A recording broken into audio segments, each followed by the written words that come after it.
ಎಲ್ರಿಗೂ ನಮಸ್ಕಾರ. ಗೆಳತಿ ಯೂಟ್ಯೂಬ್ ಚಾನಲ್ಗೆ ಮತ್ತೊಮ್ಮೆ ಸ್ವಾಗತ. ಬನ್ನಿ ಸ್ನೇಹಿತರೆ, ಇದೊಂದು ರಿಕ್ವೆಸ್ಟೆಡ್ ವಿಡಿಯೋ ಅಂತಲೇ ಹೇಳ್ಬೋದು. ನಾನು ಈ ವಿಚಾರವಾಗಿ ಏನು ವಿಡಿಯೋ ಮಾಡೋದು ಅಂತ ಅಂದ್ಕೊಂಡಿದ್ದೆ, ಆದರೆ ಕೆಲವರು ದಯವಿಟ್ಟು ಇದ್ರ ಬಗ್ಗೆ ತಿಳಿಸ್ಕೊಡಿ ಅಂತ ಕೇಳಿದ್ರಿಂದ ಈ ವಿಡಿಯೋ ಮಾಡ್ತಾ ಇದ್ದೀನಿ ಅಷ್ಟೇ. ಕೆಲವೊಂದು ವಿಚಾರ ಅನಾವಶ್ಯಕ ಅನಿಸುತ್ತೆ, ಹಾಗಾಗಿ ಅಂಥ ವಿಚಾರನ ಏನು ಶೇರ್ ಮಾಡೋದು ಅಂತ ಹೇಳಿ ವಿಡಿಯೋ ಮಾಡೋದಕ್ಕೆ ಹೋಗಲ್ಲ. ಆದರೆ ನಿಮಗೆ ಒಂದು ಸೂಕ್ಷ್ಮವಾದಂಥ ಒಂದು ವಿಚಾರ ತಿಳಿಸ್ತೀನಿ. ನೀವು ಒಂದಷ್ಟು ಜನನ ರೆಗ್ಯುಲರ್ ಆಗಿ ಫಾಲೋ ಮಾಡ್ತೀರಾ ಅಂತಂದರೆ ತುಂಬಾ ಮುಖ್ಯವಾದಂಥದ್ದು, ಇಂಪಾರ್ಟೆಂಟ್ ಇನ್ಫಾರ್ಮೇಷನ್ ಕೊಡಬೇಕು ಅನ್ನೋ ಥರ ಇದ್ದರೆ, ಅದು ತುಂಬಾ ಮುಖ್ಯವಾದದ್ದು ಅನ್ನೋ ಥರ ಇದ್ದರೆ, ನಿಮಗೆ ಆ ವಿಚಾರನ ತಲುಪಿಸ್ಬೇಕು ಅನ್ನೋ ಥರ ಇದ್ದರೆ, ಎಷ್ಟೊತ್ತೇ ಆಗಲಿ ಮತ್ತು ಎಂಥ ಸಮಯ ಸಂದರ್ಭಗಳೇ ಇದ್ದರೂ ಕೂಡ ಆ ವಿಚಾರ ನಿಮಗೆ ತಲುಪಿಸ್ತೀವಿ ಅಲ್ವಾ? ಹೀಗಿರುವಾಗ ಯಾವುದ್ಯಾವುದೋ ವಿಚಾರಕ್ಕೆ ಯಾಕೆ ಇಷ್ಟೊಂದು ತಲೆ ಕೆಡಿಸ್ಕೊಳ್ತೀರಾ? ಇಂಥ ವಿಡಿಯೋಗಳನ್ನು ನೋಡಿ ಅದ್ರ ಬಗ್ಗೆ ಹೆದರ್ಕೊಳ್ಳೋದು, ತಲೆ ಕೆಡಿಸ್ಕೊಳ್ಳೋಂಥದ್ದು, ಇದಕ್ಕೆಲ್ಲ ನಿಜವಾಗ್ಲೂ ಅರ್ಥ ಇಲ್ಲ. ಆದರೂ ಈ ವಿಚಾರ ನಿಮಗೆ ತಿಳಿಸ್ತಾ ಇದ್ದೀನಿ. ಯಾಕಂದರೆ ಈ ವರ್ಷದ ಸಂಕ್ರಾಂತಿ ಹಬ್ಬ ಸರಿಯಾದ ನಕ್ಷತ್ರ ಯೋಗದಲ್ಲಿ ಬಂದಿಲ್ಲ, ಹಾಗಾಗಿ ಗಂಡು ಮಕ್ಕಳಿಗೆ ತುಂಬಾ ತೊಂದರೆ ಇದೆ ಅಂತೆಲ್ಲ ಹೇಳ್ತಾ ಇದ್ರು. ನೀವು ಕಮೆಂಟ್ ಮಾಡಿದ್ಮೇಲೆ ನಾನು ಆ ವಿಡಿಯೋಗಳನ್ನು ನೋಡಿದೆ, ಏನಿರ್ಬೋದು ಅಂಥೇಳಿ. ಈಗ ನಿಮಗೆ ಇದನ್ನು ವಿವರವಾಗಿ ತಿಳಿಸ್ತೀನಿ ನೋಡಿ. ಆದರೆ ಒಂದು ವಿಚಾರ ಚೆನ್ನಾಗಿ ನೆನ್ಪಿಟ್ಕೊಳ್ಳಿ. ಯಾವುದೇ ವಿಚಾರ ನೀವು ನಂಬೋದಕ್ಕಿಂತ ಮೊದಲು ಈ ವಿಚಾರನ ನೆನ್ಪಿಟ್ಕೊಳ್ಳಿ. ಹಬ್ಬ ಹರಿದಿನಗಳು, ಪೂಜೆ ವ್ರತಗಳು ಮತ್ತು ಒಂದು ಶುಭ ಮುಹೂರ್ತ, ವಿಶೇಷ ದಿನ ಅಂತೆಲ್ಲ ಯಾಕೆ ಹೇಳ್ತಾರೆ ಹೇಳಿ ಅಲ್ವಾ? ಹಬ್ಬಗಳು ಕೂಡ ಅಷ್ಟೇ, ಸುಮ್ಮನೆ ಬರೋದಿಲ್ಲ. ಈ ಎಲ್ಲ ಶುಭ ನಕ್ಷತ್ರ ಯೋಗ ಇದೆಲ್ಲ ಕೂಡಿರುವಂಥ ದಿನಗಳಲ್ಲೇ ಹಬ್ಬ ಬರುವಂಥದ್ದು. ಎಷ್ಟೆಲ್ಲ ಕಷ್ಟಪಡ್ತೀವಿ ಜೀವನದಲ್ಲಿ, ಇದೆಲ್ಲದಕ್ಕೂ ಒಂದು ಒಳ್ಳೆ ಪರಿಹಾರ ಸಿಗಬೇಕು, ದೋಷಗಳು ಪರಿಹಾರ ಆಗಬೇಕು, ಆ ದೇವರ ಆಶೀರ್ವಾದ ಸಿಗಬೇಕು ಅನ್ನೋ ಕಾರಣಕ್ಕೆ ವಿಶೇಷ ದಿನಗಳಲ್ಲಾದ್ರೂ ಕುಟುಂಬಸ್ಥರೆಲ್ಲ ಒಟ್ಟಿಗೆ ಸೇರಿ ಪೂಜೆ ಪುನಸ್ಕಾರ ಮಾಡೋದು, ದೇವಸ್ಥಾನಕ್ಕೆ ಹೋಗೋದು, ದಾನಗಳನ್ನು ಮಾಡೋದು, ಇಂಥ ಆಚರಣೆಗಳೆಲ್ಲ ಬಂದಿರೋದು. ಹೀಗಿರುವಾಗ ಹಬ್ಬಗಳು ಬಂದಿರುವಂಥ ದಿನ ನಕ್ಷತ್ರ ಯೋಗನೇ ಚೆನ್ನಾಗಿಲ್ಲ. ಇದರಿಂದ ಗಂಡು ಮಕ್ಕಳಿಗೆ ತುಂಬ ತೊಂದರೆ ಆಗುತ್ತೆ, ಪರಿಹಾರ ಮಾಡ್ಕೊಳ್ಳಿ ಅನ್ನೋದರಲ್ಲಿ ಯಾವುದೇ ರೀತಿ ಅರ್ಥ ಇಲ್ಲ. ಅದರಲ್ಲೂ ಒಬ್ಬರು ಹೇಳ್ತಾರೆ, ಅರಿಶಿಣದ ನೀರಿಗೆ ಬಟ್ಟೆ ಒಗೆಯೋ ಡಿಟರ್ಜೆಂಟ್ ಪೌಡ್ರನ್ನು ಹಾಕಿ ಅದರಿಂದ ದೃಷ್ಟಿ ತೆಗಿಬೇಕು ಅಂತ. ಇದರಲ್ಲೇ ನಿಮಗೆ ಗೊತ್ತಾಗಲ್ವಾ ಇದಕ್ಕೆ ಏನಾದರೂ ಅರ್ಥ ಇದೆಯಾ ಅಲ್ವಾ? ಬನ್ನಿ ಈಗ ಅವತ್ತಿನ ದಿನದ ಯೋಗ ನಕ್ಷತ್ರ ಏನಿದೆ ಅದರ ಅರ್ಥ ಏನು ಅದನ್ನು ಕೂಡ ನಿಮಗೆ ಡೀಟೇಲ್ ಆಗಿ ಹೇಳ್ತಾ ಇದ್ದೀನಿ. ವಿಡಿಯೋನ ಸ್ಕಿಪ್ ಮಾಡಿದೆ ನೋಡಿ. ಆಮೇಲೆ ಈ ವಿಚಾರನ ನಂಬಬೇಕೋ ಬೇಡವೋ ಅನ್ನೋದು ನಿಮಗೆ ಬಿಟ್ಟಿದ್ದು. ಜನವರಿ 15ನೇ ತಾರೀಕು ಮಕರ ಸಂಕ್ರಾಂತಿ ಹಬ್ಬ. ಆ ದಿನ ಜ್ಯೇಷ್ಠ ನಕ್ಷತ್ರ, ವೃದ್ಧಿ ಯೋಗ, ಕೌಲವಕರಣ ಮತ್ತು ತೈತಿಲಕರಣ ಎರಡೂ ಇರುತ್ತೆ. ಅದು ಟೈಮಿಂಗ್ಸು ಕೂಡ ನಾನು ನಿಮ್ಗೆ ಹೇಳ್ತೀನಿ, ಮತ್ತು ಇದರ ಅರ್ಥ ಕೂಡ ನಾನು ನಿಮಗೆ ಹೇಳ್ತೀನಿ. ವಿಡಿಯೋನ ಸ್ಕಿಪ್ ಮಾಡಿದೆ ನೋಡಿ. ಅದರ ಜೊತೆಗೆ ವೃದ್ಧಿ ಯೋಗ ಮತ್ತು ಧ್ರುವ ಯೋಗ ಎರಡೂ ಕೂಡ ಇರುತ್ತೆ. ಇನ್ನು ಕೃಷ್ಣ ಪಕ್ಷದ ದ್ವಾದಶಿ ತಿಥಿ ಕೂಡ ಎಷ್ಟೊತ್ತು ತನಕ ಇರುತ್ತೆ ಅನ್ನೋದನ್ನು ಕೂಡ ನಾನು ನಿಮಗೆ ತಿಳಿಸ್ತೀನಿ. 14ನೇ ತಾರೀಕು ಜನವರಿ ಬುಧವಾರ ಸಂಜೆ 5:50 ದ್ವಾದಶಿ ತಿಥಿ ಪ್ರಾರಂಭ ಆಗುತ್ತೆ. 15ನೇ ತಾರೀಕು ಗುರುವಾರ ಅಂದರೆ ಸಂಕ್ರಾಂತಿ ಹಬ್ಬದ ದಿನ ರಾತ್ರಿ 8:15 ತನಕ ದ್ವಾದಶಿ ತಿಥಿ ಇರುತ್ತೆ. ಆಮೇಲೆ ತ್ರಯೋದಶಿ ತಿಥಿ ಪ್ರಾರಂಭ ಆಗುವಂಥದ್ದು. ಇನ್ನು ಜ್ಯೇಷ್ಠ ನಕ್ಷತ್ರ ಜನವರಿ 15ನೇ ತಾರೀಕು ಹಬ್ಬದ ದಿನ ಬೆಳಗಿನ ಜಾವ 3 ಗಂಟೆಗೆ ಪ್ರಾರಂಭ ಆಗುತ್ತೆ.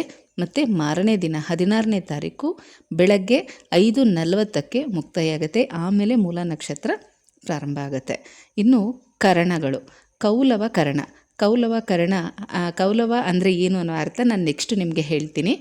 ಕೌಲವಕರಣ 14ನೇ ತಾರೀಕು ಸಂಜೆ 5:50 ಪ್ರಾರಂಭ ಆಗುತ್ತೆ. ಮತ್ತು 15ನೇ ತಾರೀಕು ಬೆಳಗ್ಗೆ 7 ಗಂಟೆ ತನಕ ಕೌಲವಕರಣ ಇರುತ್ತೆ. ಆಮೇಲೆ ತೈತಿಲಕರಣ ಪ್ರಾರಂಭ ಆಗುತ್ತೆ. ಇನ್ನು ಯೋಗಗಳು ಕೂಡ ಅಷ್ಟೇ.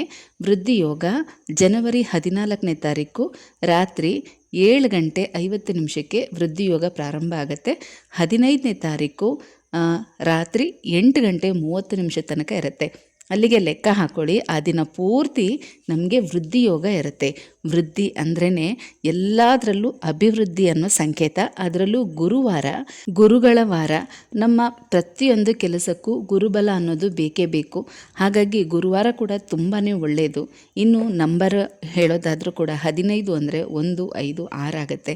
ಅದು ಕೂಡ ಲಕ್ಷ್ಮಿಯ ನಂಬರ್ ಅಂತಲೇ ಹೇಳ್ಬೋದು. ಇದೆಲ್ಲ ಕೂಡ ಕೂಡಿ ಬಂದಿರೋದ್ರಿಂದನೇ ಈ ಸಲದ ಸಂಕ್ರಾಂತಿ ಹಬ್ಬ ತುಂಬ ವಿಶೇಷ ವಿಶೇಷ ಅಂತಲೇ ಹೇಳ್ಬೋದು. ಹೀಗಿರುವಾಗ ಹಾಗಾಗತ್ತೆ, ಹೀಗಾಗತ್ತೆ, ತೊಂದರೆ ಆಗುತ್ತೆ ಅನ್ನೋದು ಎಷ್ಟು ಸರಿ ನೀವೇ ಹೇಳಿ. ಅದೇನೇ ಆಗಿದ್ರೂ ಈ ಸಂಕ್ರಾಂತಿ ಹಬ್ಬ ಅಂತಂದರೆ ಉತ್ತರಾಯಣ ಪುಣ್ಯಕಾಲ ಪ್ರಾರಂಭ ಆಗುವಂಥ ದಿನ. ಅದರಲ್ಲೂ ವೈಕುಂಠ ಏಕಾದಶಿ ದಿನ ವೈಕುಂಠ ದ್ವಾರ ತೆರೆದಿರ್ತಾರೆ. ಈಗ ಹಬ್ಬದ ದಿನ ಹಬ್ಬ ಆದಮೇಲೆ ಅದನ್ನು ಕ್ಲೋಸ್ ಮಾಡ್ತಾರೆ ಅಂತ ಕೂಡ ಹೇಳ್ತಾರೆ. ಅಂದರೆ 15 ದಿನಗಳ ಕಾಲ ವೈಕುಂಠ ದ್ವಾರ ಓಪನ್ ಆಗಿರುತ್ತೆ. ಅಂದರೆ ಎಷ್ಟೋ ಪುಣ್ಯ ಮಾಡಿರುವಂಥ ಆತ್ಮಗಳು ವೈಕುಂಠವನ್ನು ಸೇರುವಂಥ ಸಮಯ. ಈ ಸಮಯದಲ್ಲಿ ಯಾರೆಲ್ಲ ತೀರು ಹೋಗ್ತಾರೆ ಅವರೆಲ್ಲ ನೇರವಾಗಿ ವೈಕುಂಠಕ್ಕೆ ಹೋಗ್ತಾರೆ ಅನ್ನುವಂಥ ಒಂದು ನಂಬಿಕೆ ಪುರಾಣದ ಪ್ರಕಾರ ಎಷ್ಟೋ ಕಥೆಗಳಲ್ಲಿ ನಾವು ಕೇಳಿರ್ತೀವಿ. ಕುರುಕ್ಷೇತ್ರದ ಯುದ್ಧದಲ್ಲೂ ಕೂಡ ಅಷ್ಟೇ ಭೀಷ್ಮರು ಅವರು ಇಚ್ಛಾಮರಣಿ ಆಗಿರ್ತಾರೆ. ಅಂದರೆ ಅವರು ಯಾವ ಸಮಯ ಗಳಿಗೆಯಲ್ಲಿ ತಮ್ಮ ಪ್ರಾಣವನ್ನು ತ್ಯಾಗ ಮಾಡಬೇಕು, ಪ್ರಾಣ ಹೋಗಬೇಕು ಅಂತ ಅಂದ್ಕೊಳ್ತಾರೋ ಆ ಸಮಯದಲ್ಲೇ ಹೋಗಬೇಕು ಅನ್ನುವಂಥ ವರವನ್ನು ಪಡ್ಕೊಂಡಿರ್ತಾರೆ. ಅವರು ಕೂಡ ಅಷ್ಟೇ ಈ ಒಂದು ಉತ್ತರಾಯಣ ಪುಣ್ಯ ಕಾಲ ಸಮಯಕ್ಕೋಸ್ಕರ ತಮ್ಮ ಉಸಿರನ್ನು ಬಿಗಿ ಹಿಡ್ಕೊಂಡು ಆ ಬಾಣಗಳ ಒಂದು ಹಾಸಿಗೆ ಮೇಲೆ ಮಲ್ಕೊಂಡಿರ್ತಾರೆ. ಈ ಒಂದು ಸಮಯದಲ್ಲಿ ಅಂದರೆ ಸಂಕ್ರಾಂತಿ ಹಬ್ಬದ ದಿನ ಈ ಉತ್ತರಾಯಣ ಪುಣ್ಯ ಕಾಲದಲ್ಲಿ ಅವರು ಪ್ರಾಣ ಬಿಟ್ಟರು ಅನ್ನುವಂಥ ಕತೆ ಕೂಡ ಇದೆ. ಹೀಗಾಗಿ ಒಂದಷ್ಟು ನೆಗೆಟಿವಿಟಿ ಅನ್ನೋದು ಇದ್ದೇ ಇರುತ್ತೆ. ಇದು ಯಾವಾಗಲೂ ಹೀಗೇ ಡಿಸೆಂಬರ್ ಎಂಡಿಂಗಲ್ಲಿ ಮತ್ತು ಜನವರಿ ಸ್ಟಾರ್ಟಿಂಗ್ ಟೈಮಲ್ಲಿ ಒಂದಷ್ಟು ಅವಘಡಗಳು ಅಲ್ಲಲ್ಲಿ ನಡೆಯೋದು ಸಹಜನೇ. ಇದು ಪ್ರತಿ ವರ್ಷ ನಾವು ನೋಡ್ತಾನೆ ಇರ್ತೀವಿ. ಹಾಗೆಯೇ ಈ ಹಬ್ಬ ಕಳೆದ್ಮೇಲೆ, ಸಂಕ್ರಾಂತಿ ಹಬ್ಬ ಕಳೆದ್ಮೇಲೆ ಎಲ್ಲ ಕೂಡ ಒಂದು ಒಳ್ಳೆ ಸ್ಥಿತಿಗೆ ಬರುತ್ತೆ. ಎಲ್ಲದರಲ್ಲೂ ಕೂಡ ಒಳ್ಳೆಯದೇ ನಡೀತಾ ಹೋಗುತ್ತೆ. ಹಾಗೆ ಎಷ್ಟೋ ಜನ ಈಗ ನಾವು ಪಿತೃಪಕ್ಷದಲ್ಲಿ ಮಹಾಲಯ ಅಮಾವಾಸ್ಯೆ ದಿನ ಹೇಗೆ ಹಿರಿಯರಿಗೆ ಪೂಜೆ ಎಲ್ಲ ಮಾಡ್ತೀವಿ, ತರ್ಪಣಗಳು ಬಿಡ್ತೀವೋ ಅದೇ ರೀತಿ ಈ ಮಕರ ಸಂಕ್ರಾಂತಿ ಹಬ್ಬದ ದಿನವೂ ಕೂಡ ಅಷ್ಟೇ ಪಿತೃಗಳ ಪೂಜೆಗೆ ತುಂಬಾ ಶ್ರೇಷ್ಠವಾದಂಥ ದಿನ. ಎಷ್ಟೋ ಜನ ಇದನ್ನು ಪಾಲಿಸ್ಕೊಂಡು ಬರ್ತಾ ಇದ್ದೀರಾ. ಹಾಗೆ ಈ ವಿಚಾರನ ಕಮೆಂಟಲ್ಲಿ ಕೂಡ ಕೇಳಿದ್ದೀರಾ. ಹಾಗಾಗಿ ನಿಮ್ಮ ಪದ್ಧತಿ ಪ್ರಕಾರ ಈ ಸಂಕ್ರಾಂತಿ ಹಬ್ಬದ ದಿನ ನಿಮ್ಮ ಹಿರಿಯರ ಪೂಜೆಗಳನ್ನ ಯಾವ ರೀತಿ ಮಾಡ್ತೀರಾ? ಕೆಲವರು ವೆಜ್ ಅಡುಗೆಗಳು, ನಾನ್ ವೆಜ್ ಅಡುಗೆಗಳು, ಈ ರೀತಿ ನೀವು ಏನು ಮಾಡ್ತೀರೋ ಅದೇ ರೀತಿಯೇ ನೀವು ಮಾಡ್ಕೊಂಡು ಬನ್ನಿ. ಅದರಲ್ಲಿ ಯಾವುದೇ ರೀತಿ ಬದಲಾವಣೆಗಳನ್ನು ಮಾಡಬೇಡಿ. ಹಾಗಾದರೆ ಹಬ್ಬ ಯಾವಾಗ ಮಾಡೋದು ಅಂತಂದರೆ, ಹಬ್ಬವನ್ನು ನೀವು ಈ ಸಂಕ್ರಾಂತಿ ಹಬ್ಬದ ದಿನ ಸೂರ್ಯನ ಪೂಜೆ ಆಗಿರಲಿ, ಗೋಪೂಜೆಗಳಾಗಿರಲಿ, ಇದನ್ನೆಲ್ಲ ನೀವು ಮಾಡಲಿಲ್ಲ ಅಂತಂದರೆ ಮತ್ತೆ ನೆಕ್ಸ್ಟು ರಥಸಪ್ತಮಿ ದಿನ ನೀವು ಮಾಡ್ಬೋದು. ಹಾಗಾಗಿ ನಿಮ್ಮ ಮನೆ ಹಿರಿಯರ ಪೂಜೆ ಏನಿದೆ ಅದನ್ನು ನೀವು ನಿಮ್ಮ ಪದ್ಧತಿ ಪ್ರಕಾರ ಮಾಡಿ. ಇದರಲ್ಲಿ ಯಾವುದೇ ರೀತಿ ತೊಂದರೆ ಇಲ್ಲ. ಇದ್ರ ಬಗ್ಗೆ ಕೂಡ ನೀವು ಕಮೆಂಟ್ ಕೇಳಿದ್ರಿ. ಹಾಗಾಗಿ ವಿಡಿಯೋ ಮುಖಾಂತರ ನಿಮ್ಗೆ ಉತ್ತರ ಕೊಟ್ಟಿದ್ದೀನಿ. ವೃದ್ಧಿ ಯೋಗ ಅಂದರೆ ಇದರ ಅರ್ಥ ಬೆಳವಣಿಗೆ ಅಂತ ಅರ್ಥ, ಮತ್ತು ಶುಭ ಕಾರ್ಯಗಳಿಗೆ ಒಳ್ಳೆಯದು. ವೃದ್ಧಿ ಯೋಗ ಇರುವಂಥ ದಿನ ಯಾವುದೇ ಶುಭ ಕಾರ್ಯಗಳನ್ನು, ಒಳ್ಳೊಳ್ಳೆ ಕೆಲಸಗಳನ್ನು ಮಾಡೋದ್ರಿಂದ ಅದರ ಫಲ ವೃದ್ಧಿ ಆಗುತ್ತೆ, ಹೆಚ್ಚಾಗುತ್ತೆ ಅಂತ ಅರ್ಥ. ಹಾಗೆ ಧ್ರುವ ಯೋಗ ಕೂಡ ಅಷ್ಟೇ ಶಾಶ್ವತ ಮತ್ತು ಸ್ಥಿರತೆ ಮತ್ತು ಶುಭ ಕಾರ್ಯಗಳಿಗೆ ಒಳ್ಳೆಯದು ಅನ್ನೋ ಅರ್ಥ ಬರುತ್ತೆ. ಧ್ರುವ ಯೋಗ ಅಂದರೆ ಶಾಶ್ವತವಾದಂಥದ್ದು ಮತ್ತು ಸ್ಥಿರತೆ ಇರುವಂಥದ್ದು. ಇದು ಈ ಒಂದು ಯೋಗಗಳ ಅರ್ಥ. ಇನ್ನು ಕರಣಗಳ ಬಗ್ಗೆ ಹೇಳೋದಾದರೆ, ಕೌಲವ ಕರಣ ಅಂದರೆ ಒಳ್ಳೆಯ ಶುಭ ಯೋಗ.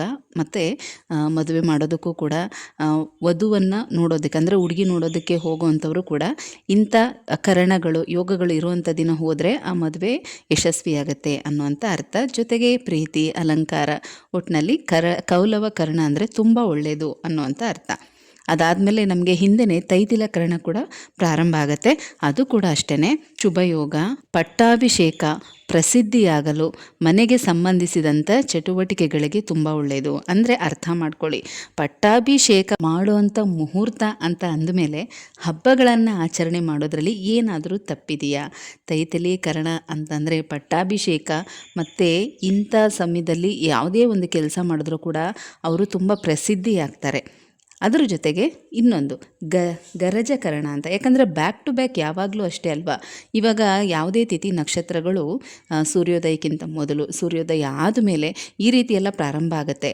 ಅದೇ ರೀತಿಯಲ್ಲಿ ನೋಡೋದಾದರೆ ನೋಡಿ, ಗರಜಕರಣ ಅಂತಂದರೆ ಮಣ್ಣಿನ ಕೃಷಿಗೆ, ಬೀಜಗಳನ್ನ ಬಿತ್ತಲು, ಮನೆ ಕಟ್ಟಲು ತುಂಬ ಒಳ್ಳೆಯದು. ಯಾರೇ ಆಗಿರಲಿ ಕ್ಯಾಲೆಂಡರ್ಗಳಲ್ಲಿ ನೀವು ಇದನ್ನು ಬೇಕಾದರೆ ಗಮನಿಸ್ಕೊಳ್ಳಿ. ನೀವು ಯಾವ ದಿನ ಭೂಮಿ ಪೂಜೆ ಮಾಡಬೇಕು ಅಥವಾ ಬೆಳೆ ಬೆಳೆಯುವಂಥವ್ರು ಬೀಜ ಬಿತ್ತನೆ ಮಾಡಬೇಕು ಅಂತೆಲ್ಲ ಅಂದ್ಕೊಂಡಿರ್ತೀರೋ, ಗರಜಕರಣ ಇದೆ ಅಂದರೆ ಅಂಥ ದಿನಗಳಲ್ಲಿ ನೀವು ಈ ಕೆಲಸ ಮಾಡೋದು ತುಂಬಾ ವೃದ್ಧಿ ಆಗುತ್ತೆ, ಒಳ್ಳೆಯದಾಗತ್ತೆ. ಇಷ್ಟೆಲ್ಲ ಒಳ್ಳೆಯದಿರುವಾಗ ಅಂದರೆ ಹಿಂದೆ ಮುಂದೆ ಕೂಡ ಯಾವ ದಿನ ನಾವು ಹಬ್ಬ ಆಚರಣೆ ಮಾಡ್ತೀವೋ ಅದರ ಹಿಂದೆ ಮುಂದೆ ಕೂಡ ಒಳ್ಳೊಳ್ಳೆ ಶುಭ ಯೋಗಕರಣಗಳೇ ಬಂದಿರುತ್ತೆ.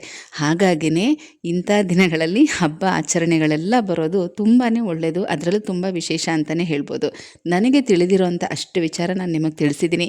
ಯಾವುದೇ ವಿಚಾರಗಳಿಗೆ ಇಷ್ಟೊಂದು ತಲೆ ಕೆಡಿಸ್ಕೊಳ್ಳೋಕೆ ಹೋಗ್ಬೇಡಿ. ಯಾವುದನ್ನು ನಂಬಬೇಕು, ಯಾವುದನ್ನು ನಂಬಾರ್ದು ನಿಮಗೆ ಗೊತ್ತಿರುತ್ತೆ.